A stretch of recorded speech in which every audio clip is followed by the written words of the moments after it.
Welcome, friends. This is Archangel. So, what can one expect after a red pill awakening?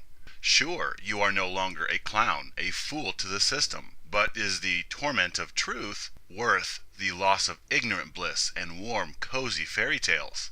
What awaits you after your dreams, your beliefs, your identity, your understanding of the world has been irrevocably rendered false? Now what? Where to now? Liberation and empowerment await once you have finally grasped the bitter truth. You have been a clown, a patsy played for a fool, a worthless utility, an expendable pawn in a malicious drama. Now, your life begins. How should you proceed once you realize you have been lied to, brainwashed, abused, manipulated, and mercilessly used? Well, that's a whole lot of casserole to pile onto your plate at once, and acceptance and recovery from such unwelcomed revelation is unpleasant, to say the least. It's like being plucked from a warm, comfortable, deliciously cozy hot tub and immediately thrust into a tub of ice. There is shock, discomfort, pain, indeed even anger or rage. Initially and instinctually, you want nothing more in the universe than to be placed safely back into the decadent warmth of the hot tub from which you were plucked. Yet inevitably, as the cold sets in from the ice surrounding you, you eventually have a moment of clarity. You see the hot tub for what it really is, a toxic cesspool filled with needles and razor blades, and that the warmth and leisure you thought you were enjoying were mere illusions you were enamored and intoxicated with while you were in the hot tub. Sitting there immersed in ice, even despite your discomfort, you realize that you will never again see the hot tub in the same way. The genie of reality has been unleashed and cannot be stuffed back into the bottle. So now you cry not for the reality of the hot tub, but for the fairy tale you thought it was. You will grieve for the loss of illusion, not the loss of its malevolent reality. The cold sobriety that finds you upon full awakening from red pill revelation induces the stages of grieving. Males, whether they understand it or not, will go through the grieving process. They will grieve the loss of romantic illusion, not the reality of male-female relations, which is and always has been an antagonistic association of selfish manipulation for survival. Males will grieve the loss of the grand illusion that they have placed upon the female sex, not for the reality of the female sex as they truly are. Most will progress through anger, sadness, despair, and hurt that they have placed the lot of their hopes, dreams, and ambitions into such an illusion. Waking to misandry, sitting in the tub of ice, and finally seeing male devaluation and disposability for what it truly is and always has been, is truly a watershed moment of vivid pain. You feel betrayed. There has been a palpable loss, the loss of your previous identity, with all your former hopes and dreams and beliefs. So you do find yourself amidst one or more various stages of the grief process. This is a process which necessarily accompanies liberation from deep indoctrination. It is a process I am all too familiar with, as not only have I been a gynocentrically brainwashed male, I was raised in a very indoctrinating religion, and had to work my way out of that programming as well.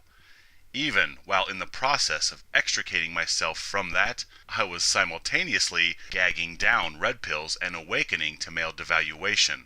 They are both simply laps around the same malevolent obstacle course. Sometimes you're taking multiple life courses at once. Still, coming to terms with male devaluation and the reality of male disposability has been a bitter process. Contemplating things in retrospect, you see the grieving process at work. Denial, anger, hurt, sadness.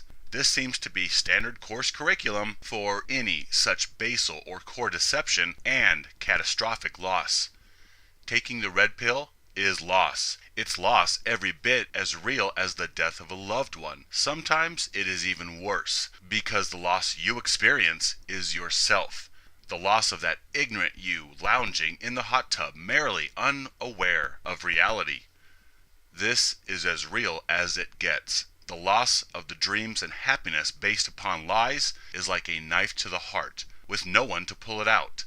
The awakening represents loss, and most do not realize the gravity of the loss they experience until they are sitting in the red pill tub of ice looking back at the lies and deception they were being spoon-fed by malevolent hands while sitting in the hot tub. More than that, there are red pills within red pills. So finally you awaken and realize that rampant male devaluation exists, that you and your sex is loathed, hated, and abused. That's rough. To become aware, finally, that you have no value and are simply a utility, a shovel to dig ditches, then be discarded, a societal clown and a whipping boy for anything and everything. Understanding with clarity that you are a disgusting demon because of your anatomy is an awareness too painful for most males to concede, so they cover their eyes and jump back into the hot tub. Yet, after this red pill, there is another, the red pill of mitigation futility. Many males, in attempts to retain some vestiges of their former hopes and dreams, will try to barter and salvage the lies they once embraced. They will attempt to mitigate in their own heads that not everything was lies. There was a shred of truth in there somewhere. This is where you get the much-touted NWALT, which, for those who aren't familiar, is an acronym for Not All Women Are Like That.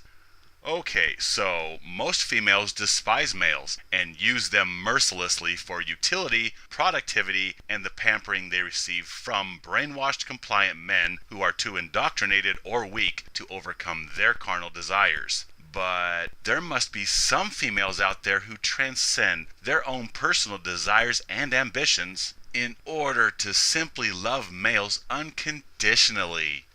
Males desperately seek to breathe life into their former illusions of romance and unconditional love, so they try to keep their former fairy tales alive by imagining that there are these exceptions out there. There must be a few hot tubs out there filled with pristine, life-enhancing water rather than chemicals and needles. I totally understand and empathize with this stage of awakening. I have been stuck in this stage for many years, seeking out that one exception that would validate me and rescue me and stroke my hair in tender moments, telling me of my infinite worth and beauty. Indeed, realizing this fallacy, taking this red pill, can be more painful than the first. Many males find themselves here, realizing misandry and speaking out about men's rights, yet unwilling to see the whole truth, instead holding on to hopes that they will find salvation through females, in the form of a rare, benevolent Aphrodite. Still, the difference between ignorance and the first red pill represents the difference between the unconscious masses and the men's rights advocates. The difference between the first red pill and the second red pill represents the difference between men's rights and Mgtows on their way to Liberation Y. Perhaps it's all the same awakening.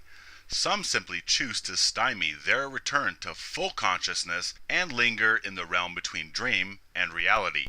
Believe me, I have hung out in this place for a long time, in this quasi-reality, and still feel a strong longing to return to this place where I pretend that not all praying mantis females are alike, and that one day, when the stars reach perfect alignment, I might chance upon that one special praying mantis female who won't cannibalize me for sustenance after we mate. I do not chastise anyone. I am simply saying I have been there, I understand the pain which can disable the newly awakened. I feel the pain of all my brothers, and I understand, not tolerate, but understand the vicious attacks they hurl upon those of us who have awakened. We have a culture, indeed a planet, of males who would rather tear into each other in order to keep the fairy tales alive and well within their heads. Go to any thread or discussion of male devaluation and misandry, and you'll see these males attacking the males speaking against this injustice. Such males are reacting this way out of fear, because deep down they feel that there is truth to these things, and they fear somebody telling them that Puff the Magic Dragon does not exist. Within this fear, there is also implied weakness. One reason I believe there are so many hostile attacks on Mgtow by unconscious males is because Mgtows have the flagrant courage, the audacity to call reality for what it is, which demonstrates courage and implies weakness on the part of the brainwashed masses who lack the strength to accept these truths. And obviously, when somebody reveals your weaknesses to you, your knee-jerk reaction is hostility towards that person rather than introspection at the wisdom they offer. I understand this. So what awaits you after a red pill awakening? Well, indeed, there is discomfort, much like there is discomfort after considerable forces have been placed upon a muscle. Yet in the midst of the discomfort, your muscle is growing stronger. So no, it's not all doom and gloom. In fact, there is considerable gold awaiting you. All such pain becomes a distant, pale annoyance when you finally reclaim your beauty, your infinite worth, your sovereignty, your majesty. Reclamation of your infinite power is the prize of liberation. It is a sweetness you cannot know until you finally enter the very heart of hell's misery and emerge as a phoenix from the ashes. Males handle the red pill awakening in different fashions. Some withdraw and spend some much needed time tending to their wounds and discovering the remarkable wonder that is themselves. Many will vent about their frustrations, which sound to the unconscious masses as hatred, in particular as misogyny, but it is not. Males are simply expressing their pain of betrayal with angry words, which is a form of therapy, not an announcement of misogyny adoption. Males ranting against females is not hatred, but rather therapy. Release of rage is integral in healing. Others, such as myself, feel a righteous outrage and reach out a hand to others struggling to scale this cruel wall of male devaluation and disposability.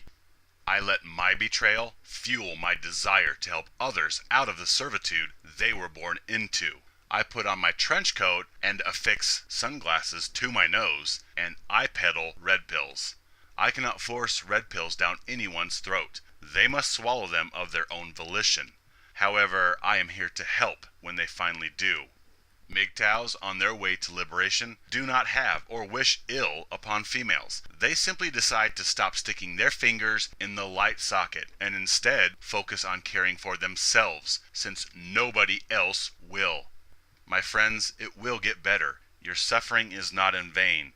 Our examples of proclaiming power and worth and refusing to be doormats will provide grease to the wheels of revolution. It will come. Maybe not in this generation, but humanity will eventually benefit from the blood we've spilt and the tears we've wept. My friends, you are not alone. And the brilliance, the clarity, the world that awaits you when you finally awaken, I cannot describe. You must experience it. So please, stand with me. Live free.